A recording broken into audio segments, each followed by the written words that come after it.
Ini pemasangan AC LG setengah PK ya. Ini remote-nya seperti ini tampilannya. Ya. Powernya disambung langsung ke plafon itu. Dari power awalnya tadi ada poker.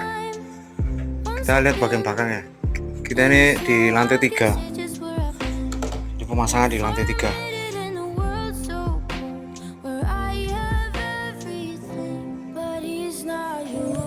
Terusnya puncak atap yang kita bongkar tadi Mitsubishi udah tewas deh, dibongkar dikasih baru. Nih, itu pemasangannya LG, tampilannya seperti itu.